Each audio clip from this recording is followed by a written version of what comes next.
जय हिंद, जय भारत। मैं हूं रीना सुथार और स्वागत है आप सभी का सैनिक न्यूज विद रीना में।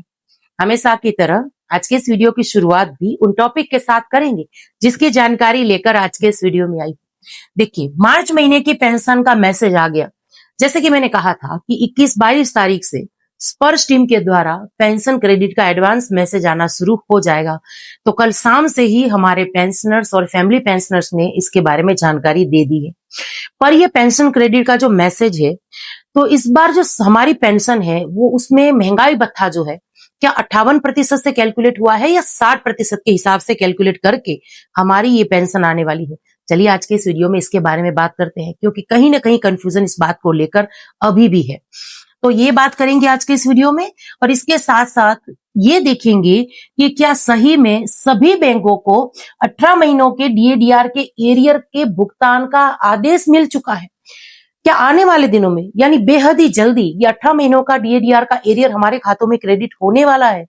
ऐसे कुछ कमेंट्स हमें मिले हैं, तो ये भी देखेंगे। और इसके साथ साथ कम्यूटेशन, बैंक वाले पेंशनर्स को एडिशनल पेंशन, और कुछ फैमिली पेंशनर्स हैं जिन्होंने शिकायत की है कि हमारे लिए भी वीडियो बनाइए।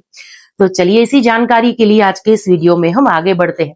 वीडियो में आगे बढ़ने से पहले हमेशा की तरह आप सभी से निवेदन है कि वीडियो में अंत तक बने रहिएगा। इस चैनल के माध्यम से दी गई जानकारी अगर आप सभी लोगों के लिए यूजफुल रह रही है तो लाइक और शेयर कर दीजिएगा। चैनल को ज्वाइन करना ये आपकी चॉइस पर है, पर सब्सक्राइब जरूर से कर दीजिएगा ताकि हमारे ये जो वीडियोस हैं यूट्यूब आप तक पहुंचाता रहे। नोटिफिकेशन ऑन रखिएगा। चलिए इसी के साथ आज के इस वीडियो की जो है शुरुआत करते हुए सबसे पहले बात कर लेते हैं मार्च महीने की पेंशन को लेकर। देखिए, मार्च महीने की पेंशन का मैसेज कल शाम से हमारे पेंशनर्स और फैमिली पेंशनर्स को आना शुरू हो गया है। जिनको अभी तक ये मैसेज नहीं मिला है उनको आज मिल जाएगा या कल भी आ सकता है, तो इस बारे में चिंता करने की जरूरत नहीं है। और दूसरा सबसे बड़ा सवाल, कई बार हमने ये देखा है कि हमारे जो पेंशनर्स हैं या फैमिली पेंशनर्स हैं वो 26-27 तारीख तक भी कमेंट करते हैं कि मैम हमें तो पेंशन का मैसेज नहीं मिला, ऐसे में हमारी पेंशन आएगी या नहीं। यानी कुछ देर तो वो वेट करते हैं, लेकिन फिर भी स्पर्श टीम के द्वारा पेंशन क्रेडिट का मैसेज नहीं आता तो चिंता बढ़ जाती है। ऐसे में देखिए, मैं एक बात यहाँ क्लियर कर दूं कि भले ही आपको मैसेज नहीं आता है पेंशन क्रेडिट का, लेकिन अगर आपका लाइफ सर्टिफिकेट सही तरीके से सबमिट आपने करा दिया है तो पेंशन आपके खातों में क्रेडिट हो जाएगी। इस बात को लेकर आप चिंता मत करिए। चलिए, और दूसरा बड़ा सवाल कि क्या इस बार जो पेंशन आ रही है वो 60% डीएडीआर के साथ आ रही है। यानी अब तक जहां हमारी पेंशन में 58% के हिसाब से डीआर जुड़ रहा था, वो इस बार क्या 60% के हिसाब से जुड़ा है। कुछ ऐसे ही सवाल हमारे सामने आए हैं। तो चलिए ये भी इसको भी हम क्लियर करते चले। अभी आप जो स्क्रीन पर मैसेज देख रहे हैं ये पेंशन क्रेडिट का मैसेज है। पहला मैसेज है फरवरी महीने का। सेमी जो हमारे पेंशनर्स हैं उनका मैसेज है ये।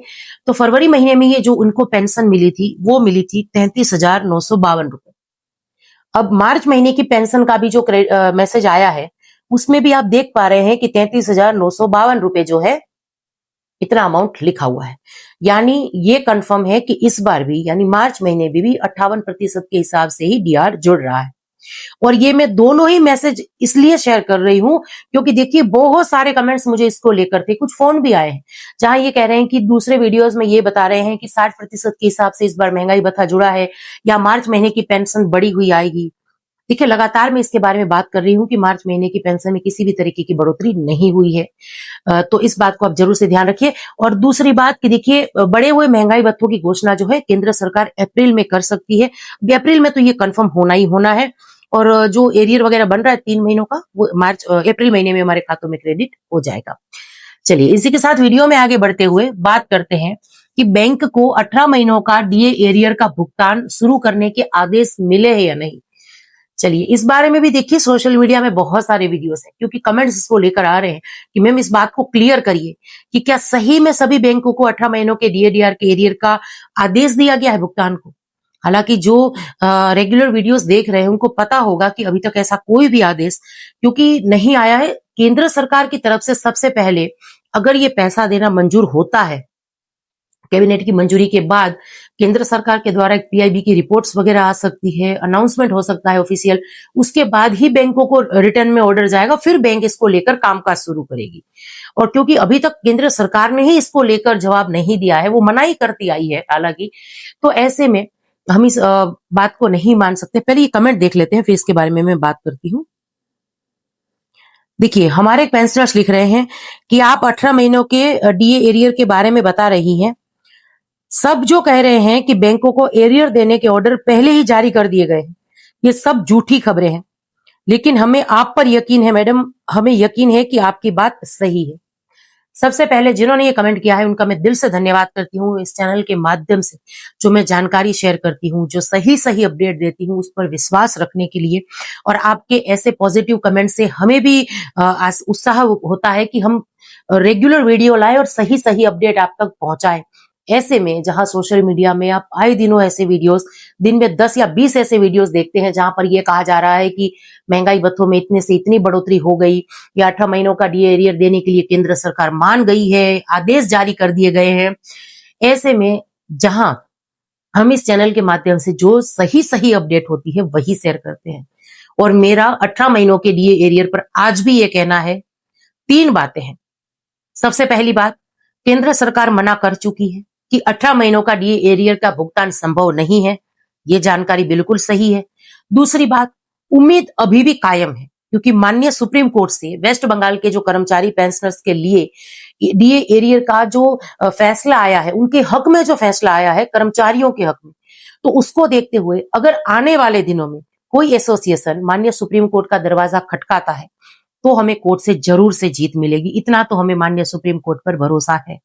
तो ये दूसरी बात जो सही अपडेट है। और तीसरी सही अपडेट ये है कि हर एक एसोसिएशन, चाहे कर्मचारियों का हो चाहे पेंशनर्स का हो, उन्होंने अभी भी उम्मीद बनाए रखी है। वो प्रयास शुरू है, उनका प्रयास उनका चालू है। वो केंद्र सरकार के सामने मांग रख रहे हैं, ऑप्शन भी रख रहे हैं कि या आप चाहे तो 2 या 3 इंस्टॉलमेंट में 18 महीनों का डीए का भुगतान करिए। इस तरीके से जो है प्रस्ताव केंद्र सरकार के पास भेज रहे हैं। तो क्योंकि अभी प्रयास शुरू है, इसलिए हम उम्मीद शुरू रख रहे हैं। पर ये 3 अपडेट है जो सही सही अपडेट है। बाकी जो दूसरे वीडियोस में लोग बता रहे हैं, मैं उसके बारे में कुछ टिप्पणी नहीं करना चाहती हूँ। चलिए, इसी के साथ अगला कमेंट देख लेते हैं जो कम्यूटेशन से जुड़ा हुआ है। हमारे पेंशनर्स लिख रहे हैं कि जय हिंद मैम, पेंशन आने पर कम्यूटेशन नहीं लिया था। अब जो है 2 सितंबर 2002, और ये रिटायर होकर आए थे 2020 में। अब 6 साल हो गए हैं, कम्यूटेशन चाहिए, इसके बारे में वीडियो बनाई है। देखिए सर, कम्यूटेशन पर डिटेल में मैंने वीडियो बनाया है, आपको मेरे चैनल पर मिल जाएगा। पर आपने यहाँ जो जानकारी मांगी है कि आपको कम्यूटेशन लेना है, रिटायरमेंट को 6 साल हो चुके हैं, तो इसके बारे में जानकारी दीजिए। तो सर बिल्कुल आप कम्यूटेशन के लिए अप्लाई कर सकते हैं। आपका माइग्रेशन अगर स्पर्श में हो गया है, क्योंकि अब 2020 में रिटायर होकर आए हैं, तो माइग्रेशन हो ही गया होगा स्पर्श में, तो आप जो है स्पर्श में इसके लिए आवेदन दे सकते हैं, रिकॉर्ड को भी लिख सकते हैं।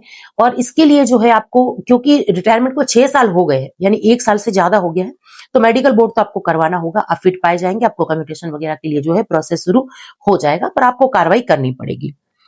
चलिए, अगला कमेंट है। एक लिख रहे हैं कि सेंट्रल बैंक से काम करने वालों को एडिशनल पेंशन मिलता है या नहीं, इसके बारे में बताइए।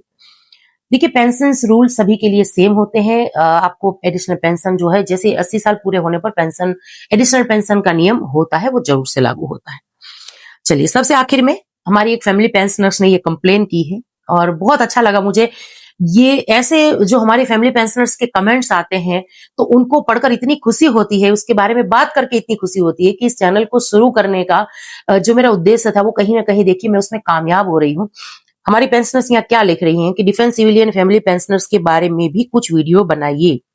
बिल्कुल बनाऊंगी मैम, और बनाती भी रही हूँ। जो हम महंगाई भत्तों को लेकर जानकारी शेयर करते हैं, 8वें वेतन आयोग को लेकर जो अपडेट शेयर करते रहते हैं, या सीपी ग्राम के माध्यम से कैसे हमें मदद मिलती है हमारी सही पेंशन पाने में, इसके बारे में जब हम बात करते रहते हैं, तो ये सभी सेंट्रल गवर्नमेंट की हमारी जो फैमिली पेंशनर्स है उनको लागू होता है। और मैं आपका और आपके साथ साथ मेरी उन सभी फैमिली पेंशनर्स बहनों का भी आज इस वीडियो के माध्यम से धन्यवाद करती हूँ, जिन्होंने इस चैनल पर अपना विश्वास बनाए रखा है।